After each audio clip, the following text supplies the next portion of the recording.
Te așteptam, dragul meu prieten, pentru că tocmai începusem un dialog profund despre tine și despre mine, adică nu despre noi doi, ci despre problemele noastre, așa cum le găsim descoperite și reflectate, pline de semnificație și de înțelepciune în Cuvântul lui Dumnezeu în Scriptură.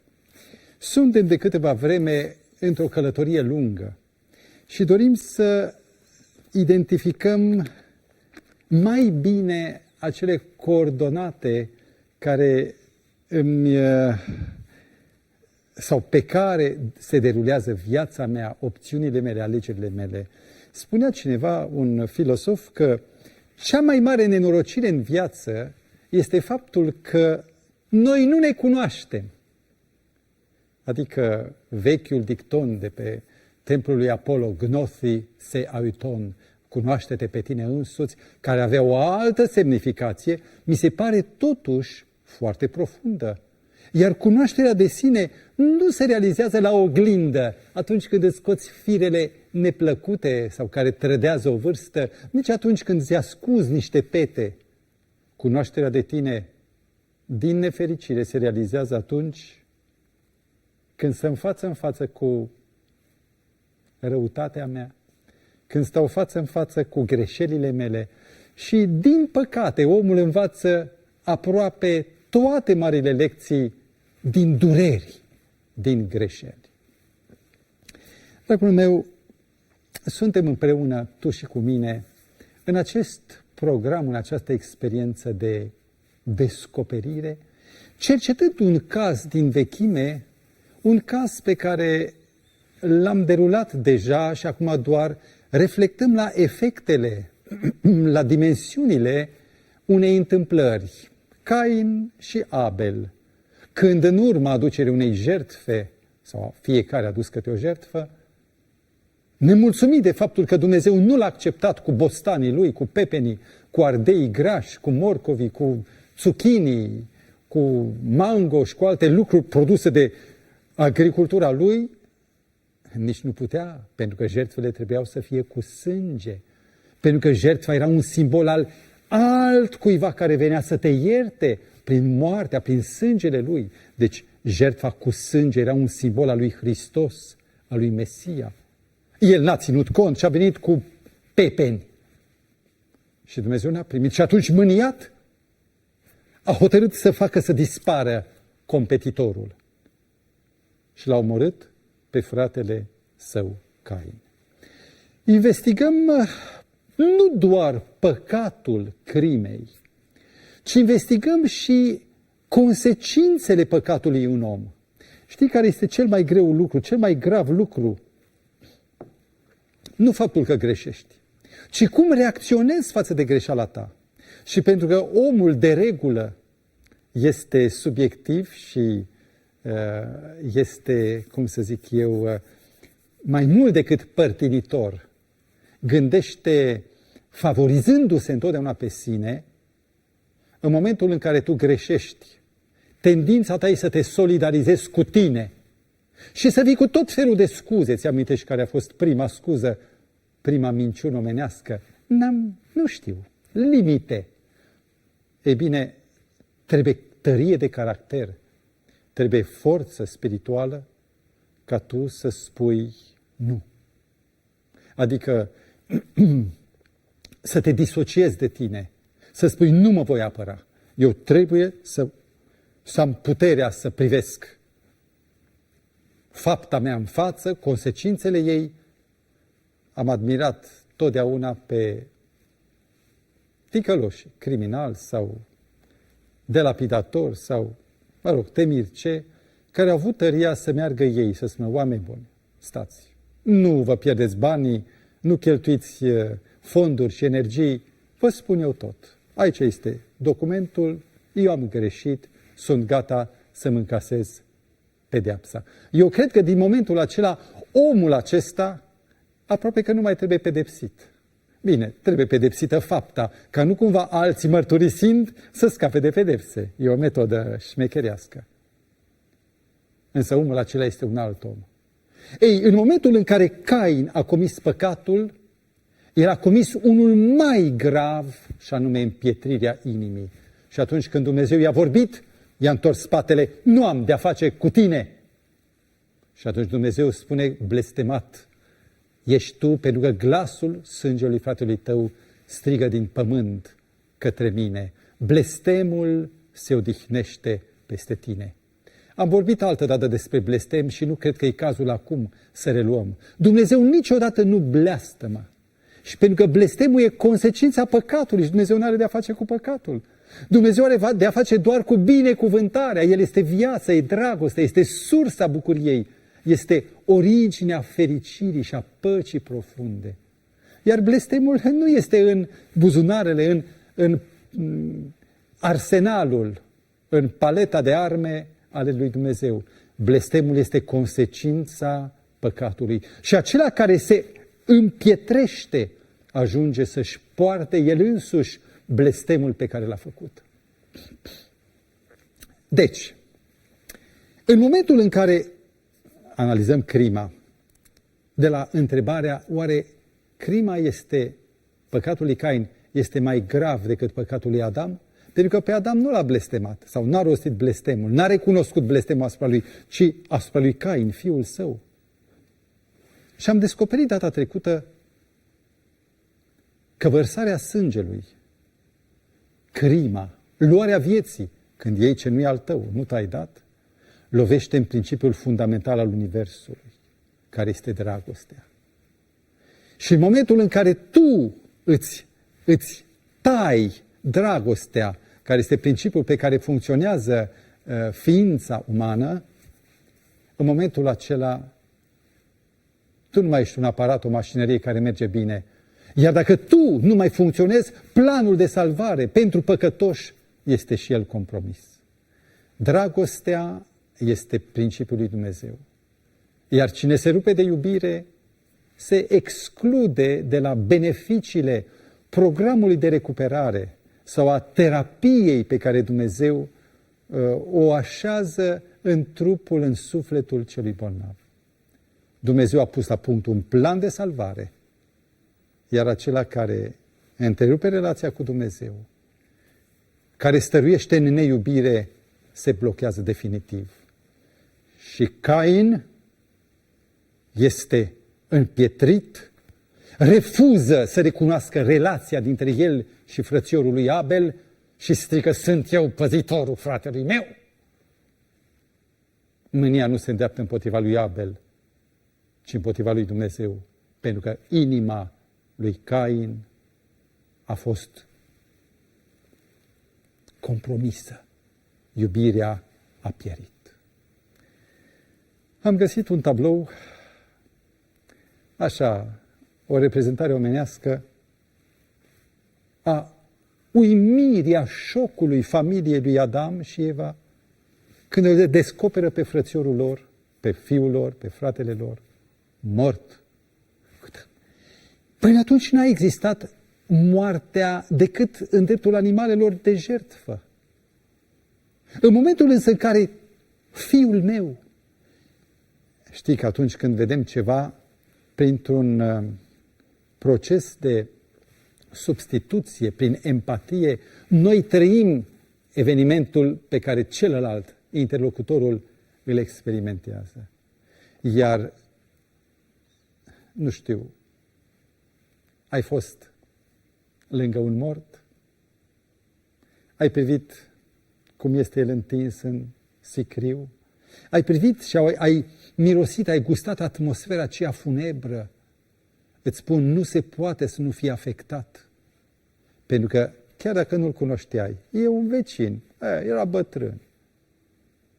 Dar când vezi mortul, te vezi pe tine. Și pentru prima dată, Adam și Eva contemplă o bucată din ei moartă.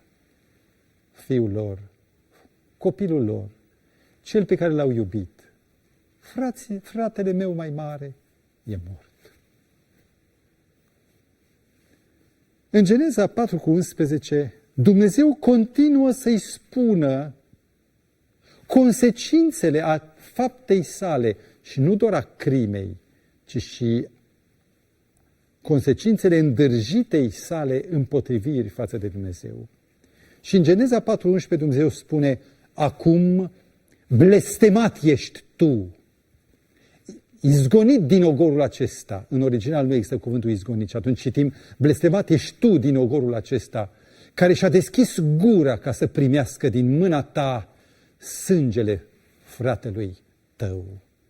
Când vei lucra pământul, să nu-ți mai dea bogăția lui. Aș vrea să vorbesc puțin despre acest blestem. Atenție, repet, dragul meu, nu e vorba de blestemul pe care Dumnezeu l-ar fi rostit, ci vorbesc despre consecința faptelor, care sunt consecința alegerilor noastre, care sunt consecința pasiunilor sau a filosofiei noastre de viață. Spunea Dumnezeu: blestemat este acum pământul, ogorul acesta, când vei lucra să nu-ți mai dea rodul. Oare chiar este adevărat că pământul pe care lucrăm nu mai dă rodul? Noi suntem urmașii a 11-a generație de după Cain. Cândva, prin 1990, am avut ocazia să vizitez unul din cele mai interesante puncte de pe glob, undeva la nord de San Francisco, în California, la 4500, poate mai mult, metri altitudine, o imensă pădure.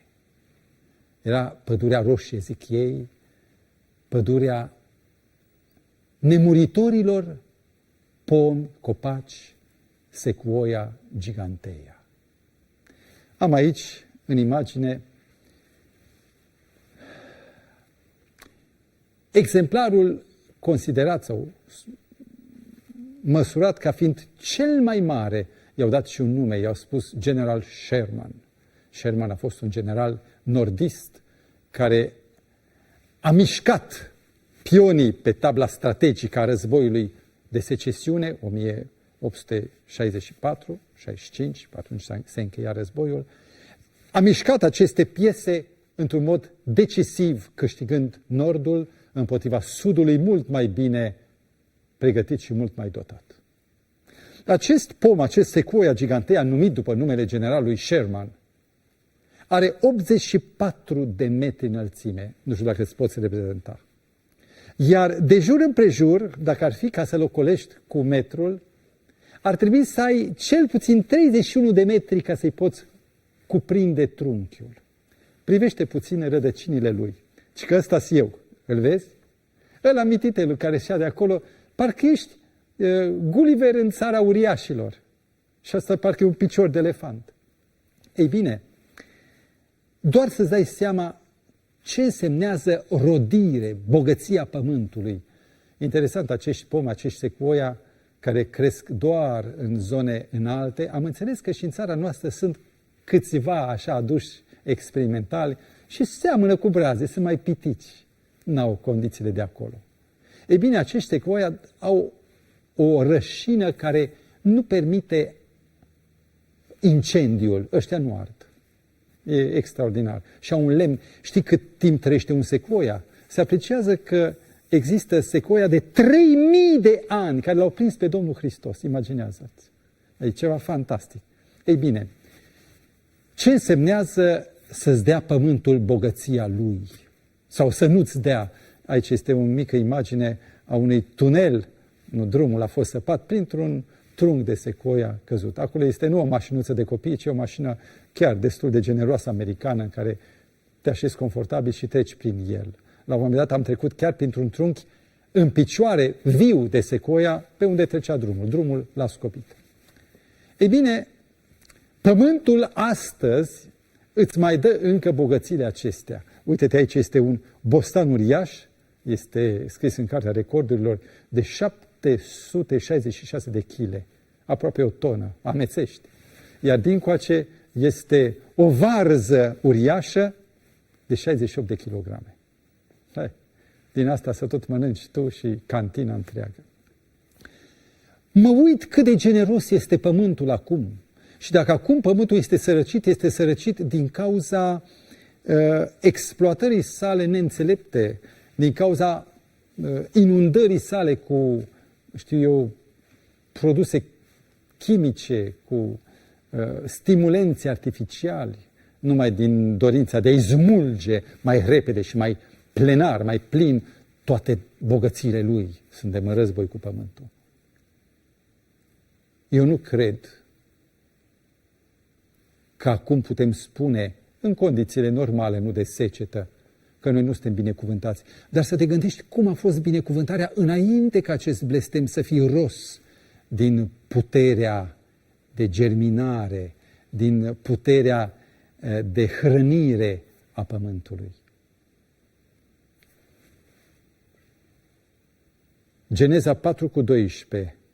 Blestemat este acum pământul din pricina ta, când îl vei lucra să nu-ți dea rodul, și pribeag și fugar. Mă deranjează să fii, dar așa scrie în Biblia noastră, pribeag și fugar să fii pe pământ.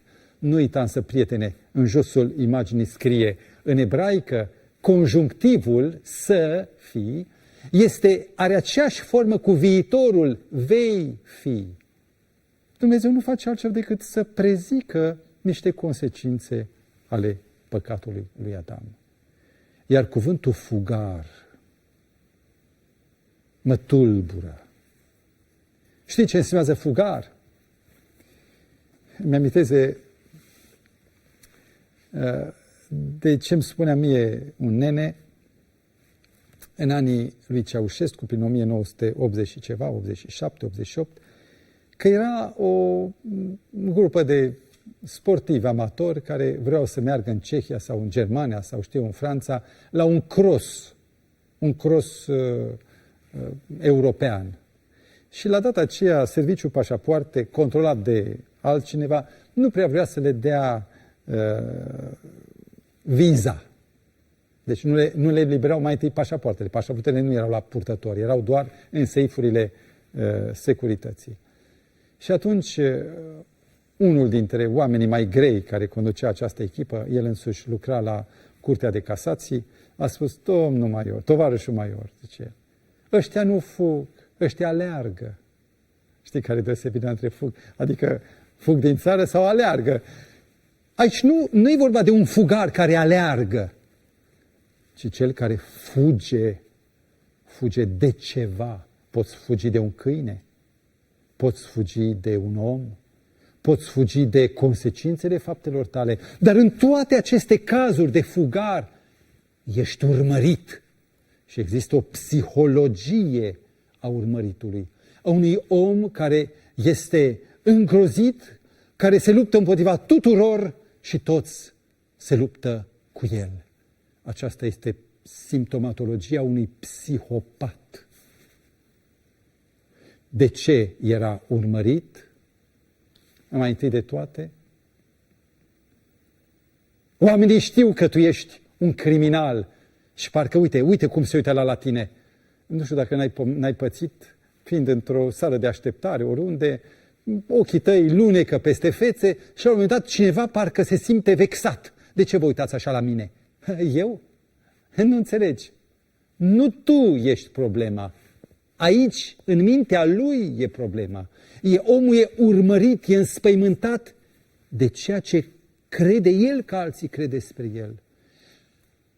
Ori de câte ori faci ceva, ai simțământul că toți știu, deși poate nu știe nimeni. Și te uiți la oameni într-un anumit fel încât simptomatologia aceasta a urmăritului, a fugarului, e ușor de identificat. În 2000, cât era? 2095, nu știu cum, eram în Statele Unite, tocmai atunci când a avut loc bombardarea, aruncarea în aer a unei clădiri, a primăriei sau a ce era, din orașul Oklahoma. Atât de bine a fost pusă la punct încât nu s-a găsit individul. S-a căutat rețeaua, rețele nu sunt. Era un individ solitar.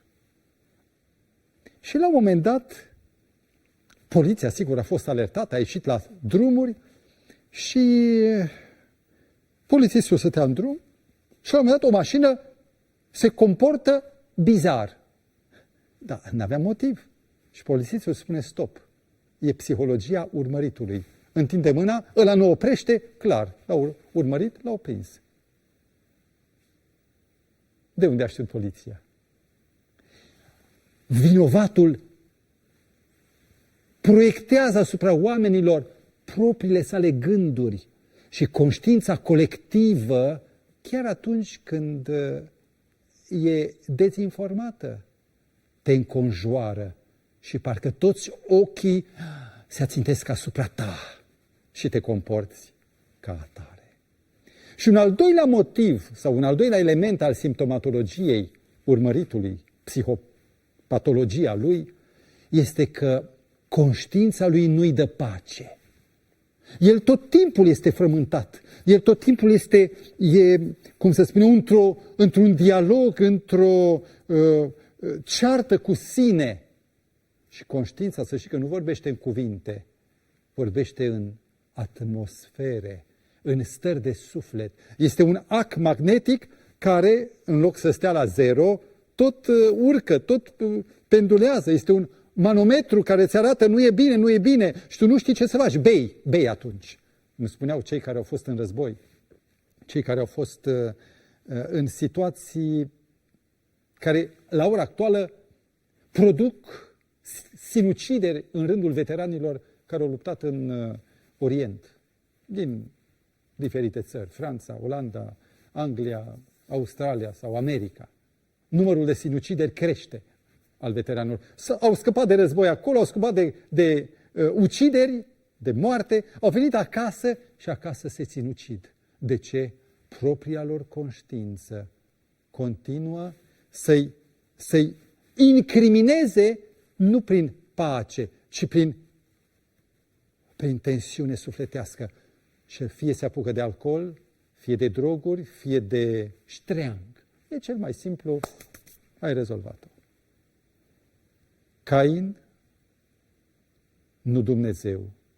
Cain este cel care își rostește damnarea, iar Dumnezeu e Fiul lui. Nu e răzbunătorul care să apuce un fulger și să termine. Ci Dumnezeu îi spune doar Fiului Său, fugar vei fi pe pământ. Apropo de conștiință, vreau să spun o întâmplare care e semnificativă. Într-un birou, doi colegi, prieteni buni, care vorbeau de toate, luni zice, auzi, Mitică, ce-i Mișule?